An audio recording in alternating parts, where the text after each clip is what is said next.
새벽 5시 눈을 뜨자마자 허리부터 욱신거립니다. 몸을 일으키려는데 찌릿한 통증이 올라옵니다. 그래도 손은 이미 침대 옆 걸레를 찾고 있습니다. 65년을 살았지만 단 하루도 제대로 쉬어본 적이 없습니다. 젊었을 때는 남편 빚을 갚았습니다. 친구 보증을 섰다가 하루아침에 날아간 3천만 원. 남편이 그 충격으로 쓰러지자 저는 식당 설거지, 아파트 청소, 새벽 시장 일까지 닥치는 대로 했습니다. 손톱 밑이 까맣게 때가 끼고 무릎이 부어올라도 멈출 수 없었습니다.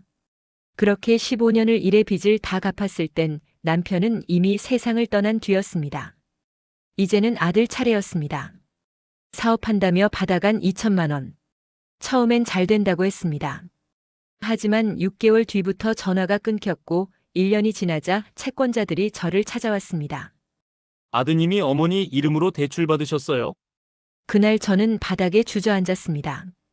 평생 모은 전셋집 보증금까지 날아갔습니다. 이제 제게 남은 건 월세 30만 원짜리 단칸방과 500만 원이 넘는 빚뿐이었습니다. 박순덕 씨, 이번 달 연체되면 법적 조치 들어갑니다. 채권 추심 전화는 하루에 10통도 넘게 걸려왔습니다. 저는 전화벨 소리만 들어도 가슴이 철렁 내려앉았습니다. 잠을 자다가도 벌떡 일어나 휴대폰을 확인했습니다. 내가 뭘 잘못한 걸까? 평생 성실하게 살았습니다. 남을 속인 적도 게으름을 피운 적도 없었습니다. 그저 가족을 지키려 했을 뿐인데 왜 이렇게 된 걸까요? 그날도 저는 동네 슈퍼 앞에서 전단지를 돌리고 있었습니다. 한 장에 50원. 손은 시려워 퉁퉁 부었고 지나가는 사람들은 전단지를 받기는커녕 저를 피해갔습니다. 그때였습니다. 검은색 제네시스 한 대가 제 앞에 천천히 멈춰 섰습니다. 차창이 내려가고 짙은 선글라스를 낀 여자가 물었습니다. 박순덕 씨 맞으시죠? 저는 깜짝 놀라 뒷걸음질 쳤습니다. 또 빚독촉인가 싶었습니다. 여자는 차에서 내렸습니다. 50대 후반으로 보이는 단정한 옷차림. 그녀는 명함을 내밀었습니다. 이경자입니다.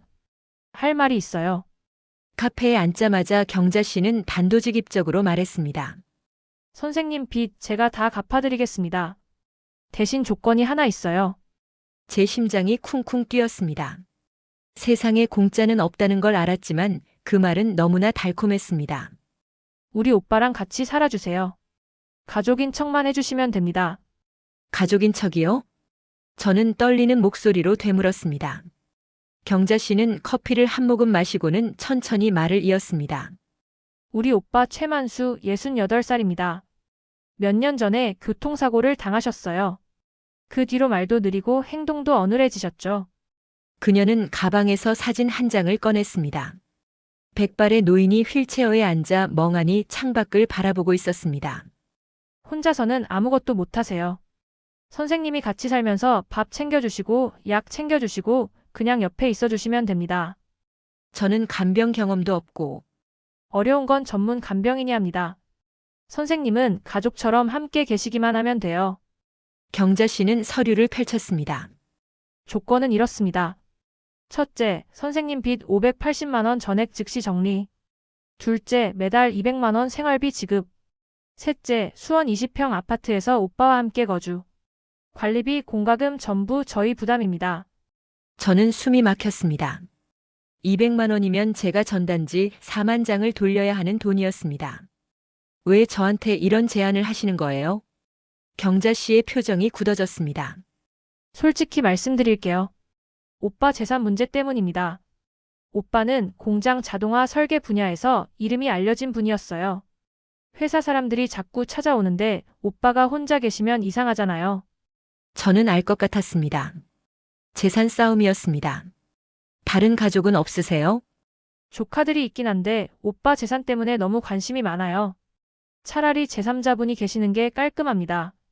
경자 씨는 제 손을 잡았습니다. 다음 주에 오빠 후견인 심판 청구가 들어와요. 법원에서 보기에 오빠가 제대로 보살핌 받고 있다는 걸 증명해야 해요. 선생님이 옆에 계시면 가정환경이 안정적이라는 걸 보여줄 수 있어요. 저는 머리가 복잡했습니다. 이건 위험한 일이었습니다. 남의 재산 싸움에 휘말리는 건데 무슨 일이 생길지 알 수 없었습니다. 하지만 제 통장 잔액은 32,000원이었습니다. 오늘 저녁도 라면으로 때워야 했고 내일 월세를 내지 못하면 집에서 쫓겨날 판이었습니다. 계약 기간은 얼마나 되나요? 1년입니다. 물론 중간에 그만두고 싶으시면 언제든 나가실 수 있어요. 단, 그때까지 받으신 돈은 돌려주셔야 합니다. 저는 펜을 잡았습니다. 손이 떨렸습니다. 한 가지만 약속해 주세요. 저한테 거짓말하지 마세요. 경자 씨는 잠시 망설이다가 고개를 끄덕였습니다. 약속드릴게요. 저는 계약서에 도장을 찍었습니다. 붉은 도장이 백지 위에 선명하게 박혔습니다. 이건 선택이 아니었습니다. 생존이었습니다. 사흘 뒤 저는 낡은 캐리어 하나를 들고 수원행 버스에 올랐습니다. 제 평생이 그 작은 가방 안에 다 들어갔습니다. 옷 몇 벌, 사진첩 하나, 그리고 남편과 아들이 남긴 빈 영수증 묶음. 버스 창밖으로 익숙한 동네가 멀어졌습니다. 저는 눈을 감았습니다. 이제 새로운 삶이 시작되는 건지 아니면 또 다른 빚더미로 들어가는 건지 알 수 없었습니다. 아파트는 생각보다 깨끗했습니다. 20평이면 저 혼자 살기엔 넓은 편이었는데 두 사람이 지내기엔 딱 알맞았습니다. 거실 한쪽에는 큰 텔레비전이 있었고 그 앞에 최만수 씨가 앉아 있었습니다. 오빠, 박순덕 선생님 오셨어요. 경자 씨가 밝게 말했지만 만수 씨는 고개도 돌리지 않았습니다. 그저 텔레비전 화면만 멍하니 바라보고 있었습니다. 뉴스가 나오고 있었지만 그가 내용을 이해하는지는 알 수 없었습니다. 오빠는 하루 종일 저렇게 텔레비전만 보세요. 말도 거의 안 하시고요. 경자 씨는 부엌으로 저를 데리고 가서 냉장고를 열었습니다. 반찬은 제가 일주일에 2번 갖다 드릴게요. 밥은 저녁에만 챙겨주시면 돼요. 오빠는 식욕이 별로 없어서 많이 안 드세요. 그녀는 선반 위 약봉투를 가리켰습니다. 이게 제일 중요해요. 이 약 하루 3번 식후에 꼭 드셔야 해요. 안 먹으면 정말 난리 나요. 소리 지르고 물건 던지고 손 쓸 수 없어요. 저는 약봉투를 들여다봤습니다. 병원 이름도 없고 약 이름도 적혀 있지 않았습니다. 이게 무슨 약인가요? 신경안정제요. 사고 후유증 때문에 먹는 거예요. 의사 선생님이 꼭 먹으라고 하셨어요. 경자 씨는 제 어깨를 두드렸습니다. 힘들면 언제든 전화하세요. 그럼 저는 갈게요. 현관문이 닫히자 집안이 조용해졌습니다. 텔레비전 소리만 낮게 흐를 뿐이었습니다. 저는 거실로 가서 만수 씨 옆에 앉았습니다. 최만수 선생님, 저는 박순덕이에요. 앞으로 함께 지내게 됐어요. 대답이 없었습니다. 만수 씨는 여전히 화면만 바라보고 있었습니다. 배고프시면 말씀하세요. 밥 해드릴게요. 역시 대답이 없었습니다. 저는 한숨을 쉬었습니다. 1년이 참 길게 느껴졌습니다. 하지만 며칠이 지나면서 저는 이상한 점을 발견했습니다. 만수 씨는 하루 종일 텔레비전을 봤지만 채널을 바꾸지 않았습니다. 뉴스 채널만 계속 틀어놨습니다. 그것도 경제 뉴스가 나올 때면 시선이 달라졌습니다. 어느 날 저녁 주가 뉴스가 나왔을 때였습니다. 만수 씨의 눈이 화면에 고정됐습니다. 멍한 표정이 아니었습니다. 뭔가를 집중해서 보고 있었습니다. 주식에 관심 있으세요? 만수 씨가 처음으로 저를 쳐다봤습니다. 그리고 천천히 고개를 돌려 다시 화면을 봤습니다. 밤이 되자 더 이상한 일이 벌어졌습니다. 만수 씨는 잠들지 않고 침대에 앉아 손가락으로 공중에 뭔가를 그렸습니다. 숫자 같기도 하고 도형 같기도 했습니다. 마치 보이지 않는 칠판에 뭔가를 쓰는 것처럼. 저는 문틈으로 그 모습을 지켜봤습니다. 사고로 정신이 온전치 않다는 사람의 행동이라기엔 너무 규칙적이었습니다. 이 사람 정말 아픈 게 맞나? 의심이 들기 시작했습니다. 하지만 저는 아무 말도 하지 않았습니다. 제 일은 그저 옆에 있어주는 것뿐이니까요. 남의 집 사정에 깊이 개입할 필요는 없었습니다. 그렇게 한 달이 흘렀습니다. 저는 매일 밥을 챙기고 약을 챙기고 조용히 지냈습니다. 만수 씨도 말없이 텔레비전만 봤습니다. 하지만 제 안의 의심은 점점 커져갔습니다. 그날은 장마가 시작된 날이었습니다. 빗소리가 창문을 세차게 두드렸고 천둥이 몇 번이나 집을 흔들었습니다. 저녁 식사 후 저는 평소처럼 만수 씨에게 약을 건넸습니다. 약 드세요. 만수 씨는 물컵을 들고 약을 입에 넣었습니다. 하지만 그날따라 손이 떨렸고 물컵이 바닥에 떨어졌습니다. 물이 사방으로 튀었습니다. 아이고, 괜찮으세요? 저는 황급히 수건을 가지러 부엌으로 갔습니다. 그리고 돌아왔을 때 만수 씨는 소파에 기대어 가슴을 움켜쥐고 있었습니다. 선생님, 어디 아프세요? 만수 씨의 얼굴이 창백해졌습니다. 식은땀이 이마에 맺혔고 숨을 거칠게 몰아쉬었습니다. 그리고 갑자기 몸을 앞으로 숙이더니 토하기 시작했습니다. 어떻게. 저는 당황해서 휴대폰을 꺼냈습니다. 구급차를 불러야 하나 경자 씨에게 전화해야 하나. 머릿속이 하얗게 변했습니다. 토사물을 닦아내려고 수건을 가져왔을 때 저는 그것을 발견했습니다. 토사물 속에 섞인 단단한 회색 알약. 만수 씨가 방금 먹었던 약이었습니다. 왜 약이 그대로 나온 거지? 제가 알약을 집어 들려는 순간 만수 씨의 손이 제 손목을 움켜잡았습니다. 놀랄 만큼 강한 힘이었습니다. 저는 깜짝 놀라 그의 얼굴을 쳐다봤습니다. 만수 씨가 저를 똑바로 보고 있었습니다. 그동안 한 번도 본 적 없는 또렷한 눈빛이었습니다. 그 약, 만수 씨가 말했습니다. 느리고 어눌한 목소리가 아니었습니다. 분명하고 정확한 발음이었습니다. 그 약, 나를 바보로 만듭니다. 저는 숨이 멎는 것 같았습니다. 뭐라고요? 한 달 넘게 참았어요. 매일 혀 밑에 숨겼다가 뱉었어요. 오늘은 실수했네요.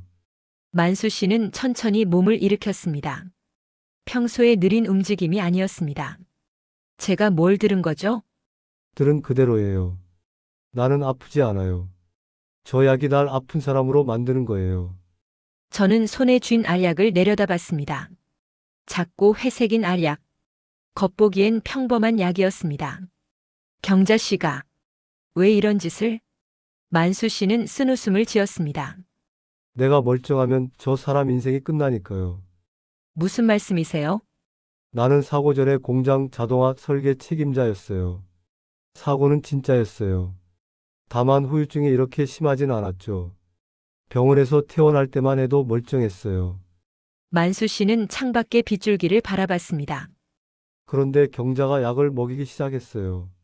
정신이 흐릿해지고 말이 꼬이고 기억이 사라졌어요. 몇 달 지나니 정말로 바보가 된 것 같았죠. 그럼 왜 진작 말하지 않으셨어요? 경자가 내 모든 걸 관리해요. 통장, 도장, 집 열쇠, 심지어 휴대폰까지. 내가 멀쩡하다는 걸 보여주는 순간 경자는 다른 방법을 찾을 거예요. 더 강한 약을 아니면 만수 씨는 말을 멈췄습니다. 저는 손이 떨렸습니다. 제가 어디에 발을 들여놓은 건지 이제야 알 것 같았습니다. 그럼 저는요? 저는 여기서 뭘 하고 있는 거예요? 아줌마는 증인이에요. 내가 잘 보살핌 받고 있다는 걸 보여주는 증거. 법원에서 후견인 심판할 때 필요한 만수 씨는 제 손을 꼭 잡았습니다. 제발 이 약 좀 치워주세요. 경자한테는 비밀로 해주시고 계속 먹는 척만 해주세요. 제발요. 빗소리만 거실을 가득 채웠습니다. 저는 손에 쥔 알약을 주먹 안에 꽉 쥐었습니다. 제 인생에서 처음으로 선택할 수 있는 순간이 왔습니다. 그날 밤 저는 한숨도 자지 못했습니다. 만수 씨가 준 약을 화장실 변기에 버렸지만 가슴은 계속 두근거렸습니다. 경자 씨에게 들키면 어떡하지? 아니, 그 전에 제가 왜 이런 일에 휘말린 거지? 새벽이 되자 만수 씨가 제 방문을 조심스럽게 두드렸습니다. 아줌마 깨셨어요. 네, 들어오세요. 만수 씨는 낡은 공책 한 권을 들고 들어왔습니다. 평소처럼 느리게 걷는 척했지만 이제 저는 알았습니다. 그게 연기라는 걸. 이걸 보여드리고 싶었어요. 공책을 펼치자 빼곡한 숫자와 도형이 나타났습니다. 기계 설계도 같기도 하고 복잡한 수식 같기도 했습니다. 이게 뭐예요? 내가 사고 나기 전에 하던 일이에요. 공장 자동화 설계. 로봇 팔 제어 시스템이죠. 만수 씨는 공책을 쓰다듬었습니다. 이 기술로 중소기업 몇 곳이 생산성을 2배로 올렸어요. 특허도 3개나 냈고 기술료로 받은 돈만 10억이 넘었어요. 그런 분이 왜 사고가 났으니까요. 경자는 그때를 놓치지 않았죠. 만수 씨는 창밖을 바라봤습니다.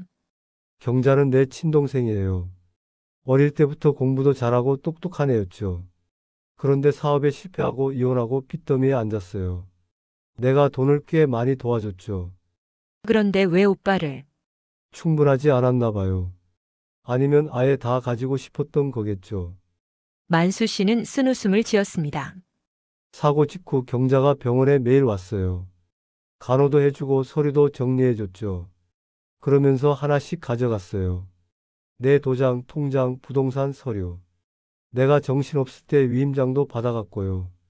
그걸 왜 가만히 그때는 몰랐어요. 진짜 동생이 날 돌봐주는 줄 알았죠. 그런데 퇴원하고 나서 약을 먹이기 시작했어요. 처음엔 진짜 치료제인 줄 알았어요. 근데 점점 이상해졌죠. 정신이 흐려지고 말이 꼬이고 기억이 사라졌어요.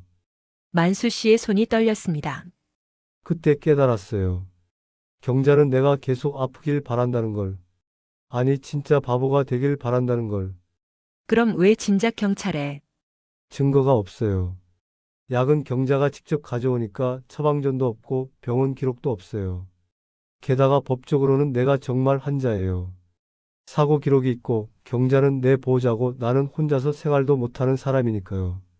저는 답답했습니다. 그래도 밖에 나가서 도움을 요청하면 밖에 나갈 수가 없어요. 경자가 항상 감시해요. CCTV도 3대나 달았고 일주일에 4~5번은 들르고 간병인도 경자 사람이에요. 만수 씨는 제 손을 잡았습니다. 그런데 아줌마가 오셨어요. 경자 사람이 아닌 제3자가. 이건 기회예요. 저는 고개를 저었습니다. 저는 그냥 빚 때문에 온 사람이에요. 저도 살기 바빠요. 알아요. 그래서 더 부탁드리는 거예요. 만수 씨의 눈에 눈물이 고였습니다. 아줌마도 평생 이용당하며 사셨잖아요. 남편 빚, 아들 빚. 저도 마찬가지예요. 동생한테 이용당하고 있어요. 우리 같은 사람들은 이렇게 살아야만 하나요? 저는 가슴이 먹먹해졌습니다. 만수 씨의 모습이 제 모습과 겹쳐 보였습니다. 평생 누군가의 빚을 지고 이용당하고 목소리 한번 제대로 내보지 못한 인생. 선생님은 뭘 원하세요? 자유요. 내 돈, 내 집, 내 인생을 되찾고 싶어요. 만수 씨는 공책을 제 손에 쥐어줬습니다. 도와주세요. 1년만 버티면 방법을 찾을 수 있을 거예요. 저는 공책을 내려다봤습니다. 그리고 천천히 고개를 끄덕였습니다. 다음 날부터 저는 작전을 시작했습니다. 경자 씨가 갖다 준 약을 만수 씨 앞에서 건네고 그가 먹는 척하면 저는 설거지하러 부엌으로 갔습니다. 그 사이 만수 씨는 약을 휴지에 싸서 소파 밑에 숨겼고 저는 나중에 그걸 변기에 버렸습니다. 경자 씨가 올 때마다 저는 연기했습니다. 오빠 오늘도 약 잘 드셨어요? 네, 걱정 마세요. 제가 꼬박꼬박 챙겨드려요. 경자 씨는 만족스러운 표정으로 돌아갔습니다. 일주일이 지나자 변화가 나타났습니다. 만수 씨의 눈빛이 또렷해졌고 말도 자연스러워졌습니다. 밤마다 그는 낡은 공책을 펼쳐 뭔가를 적었습니다. 뭐 쓰세요? 옛날 설계 노트를 다시 쓰고 있어요. 이게 제가 멀쩡하다는 증거예요. 한 달이 지나자 만수 씨는 거의 예전으로 돌아왔습니다. 아침에 스트레칭을 하고 신문을 읽고 저와 대화도 나눴습니다. 아줌마, 왜 여기까지 하세요? 어느 날 저녁 만수 씨가 물었습니다. 저는 설거지하던 손을 멈췄습니다. 저도 평생 바보 취급받으며 살았거든요. 남편도 아들도 빚쟁이들도 절 그렇게 봤어요. 근데 선생님 보니까 제 모습이 보이더라고요. 저는 만수 씨를 돌아봤습니다. 저는 평생 선택할 기회가 없었어요.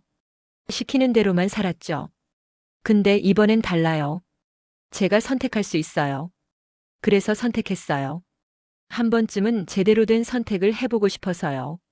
2달째 경자 씨가 의심하기 시작했습니다. 오빠 상태가 좀 나아진 것 같은데요? 그래요? 잘 모르겠는데요.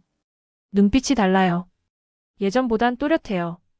저는 태연하게 대답했습니다. 규칙적으로 밥 먹고 산책도 해서 그런가 봐요. 산책요? 오빠가 혼자 어디 가면 어떡해요? 집에만 계시게 해주세요. 경자 씨가 돌아간 뒤 만수 씨가 말했습니다. 눈치챈 것 같아요. 알아요. 그래서 서둘러야 해요. 저는 만수 씨가 쓴 노트를 가방에 넣었습니다. 이거 복사해서 안전한 곳에 보관할게요. 그리고 지인 중에 법률 상담 받을 수 있는 사람이 있어요. 정말 괜찮으세요? 경자한테 들키면 들키면 어때요? 저 이미 잃을 게 없는 사람이에요. 저는 처음으로 웃었습니다. 65년 만에 처음으로 제 선택으로 누군가를 돕고 있다는 게 이상하게 기분이 좋았습니다. 석 달째 드디어 준비가 끝났습니다. 만수 씨의 설계 노트는 복사해서 안전하게 보관했고 약 성분 분석 결과도 받았습니다.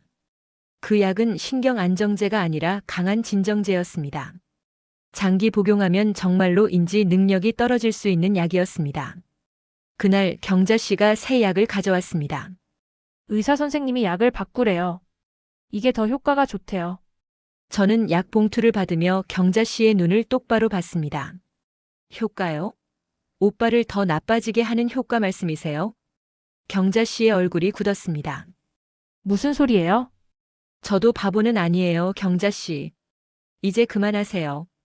저는 더 이상 물러서지 않았습니다. 평생 남의 눈치만 보며 살았지만 이번만큼은 달랐습니다. 경자 씨의 얼굴이 창백해졌습니다. 당신이 뭘 안다고 그래요? 다 알아요. 이 약이 신경 안정제가 아니라 강한 진정제라는 것도 장기 복용하면 정말로 인지 능력이 떨어진다는 것도요. 저는 가방에서 서류를 꺼냈습니다. 약 성분 분석 결과예요. 그리고 이건 만수 씨가 최근에 쓴 설계 노트 사본이고요. 사고 후유증이 있는 사람이 이런 복잡한 수식을 쓸 수 있을까요? 경자 씨가 서류를 낚아채려 했지만 저는 재빨리 뒤로 물러섰습니다. 원본은 이미 안전한 곳에 있어요. 변호사한테도 보냈고요. 변호사? 당신이 무슨 권리로? 권리요? 저는 이 집에 사는 사람이에요. 그리고 만수 씨를 돌보는 사람이고요. 당연히 권리가 있죠. 경자 씨는 휴대폰을 꺼냈습니다. 계약 위반이에요. 당장 나가세요. 받은 돈 다 토해내고. 좋아요. 경찰 부르세요. 그럼 저도 할 말이 있어요.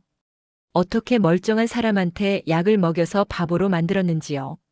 경자 씨의 손이 떨렸습니다. 바로 그때 만수 씨가 방에서 나왔습니다.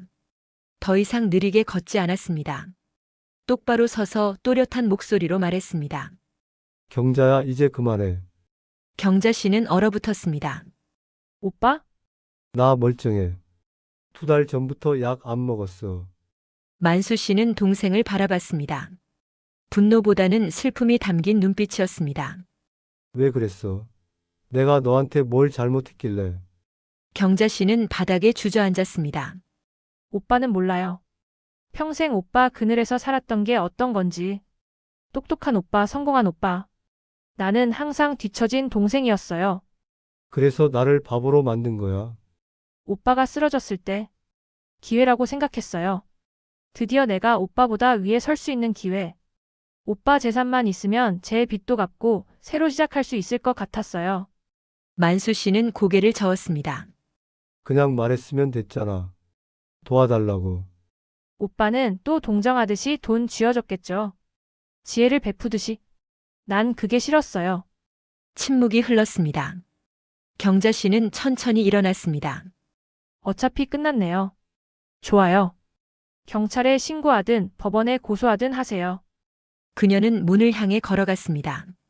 하지만 만수 씨가 말을 멈췄습니다. 경자야, 뭐예요? 법적 조치는 안 할게.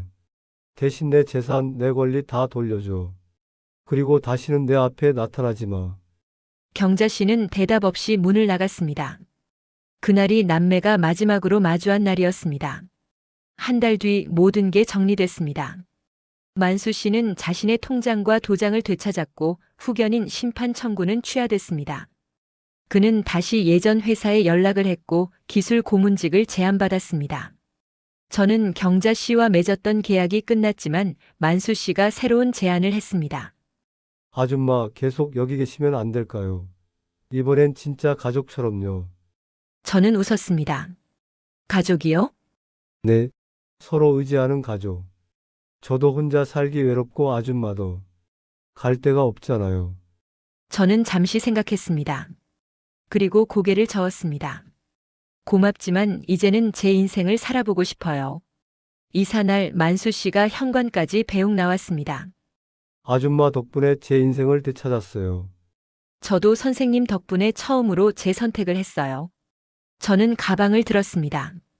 이번엔 경자 씨가 준 돈으로 작은 원룸을 얻었습니다. 크지는 않지만 온전히 제 공간이었습니다. 이제 저는 환자가 아닙니다. 만수 씨의 말에 저는 대답했습니다.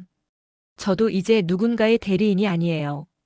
평생 남편 대신 아들 대신 빚을 갚으며 살았던 박순덕. 65년 만에 처음으로 자기 이름으로 사는 삶을 시작했습니다. 계단을 내려가는 제 발걸음은 가벼웠습니다. 박순덕의 이야기는 여기서 끝납니다. 65년을 살면서 단 한 번도 자기 이름으로 살아보지 못했던 여자. 남편의 빚을 갚고 아들의 빚을 갚고 평생을 남의 인생을 대신 살았던 여자. 하지만 최만수를 만나면서 그녀는 깨달았습니다. 늦었다고 생각할 때가 가장 빠른 때라는 것을. 이용당하는 삶에서 벗어나는 건 나이와 상관없다는 것을. 그리고 가장 중요한 건 자기 편을 선택하는 용기라는 것을. 만수 씨도 마찬가지였습니다. 동생의 그늘에 갇혀 바보 행세를 하며 살았지만 결국 자신의 목소리를 되찾았습니다. 두 사람 모두 늦은 나이에 찾은 자유였지만 그래서 더 소중했습니다. 여러분의 인생에서도 혹시 누군가를 대신해서 살고 계신 건 아닌가요? 혹시 다른 사람의 시선 때문에, 의무감 때문에, 두려움 때문에 진짜 하고 싶은 말을 참고 계신 건 아닌가요? 오늘 이 이야기가 여러분께 작은 용기가 되었으면 합니다. 늦었다고 생각하지 마세요. 지금이 바로 시작할 때입니다. 오늘 이야기가 마음에 드셨다면 구독과 좋아요 부탁드립니다. 구독 버튼을 누르시면 매주 새로운 이야기로 찾아뵙겠습니다. 여러분의 인생 이야기도 댓글로 들려주세요. 함께 공감하고 함께 응원하겠습니다. 알림 설정도 켜두시면 새로운 영상을 놓치지 않으실 수 있습니다. 다음 이야기에서 또 만나요. 여러분, 오늘도 고생 많으셨습니다. 당신의 인생은 당신이 주인공입니다.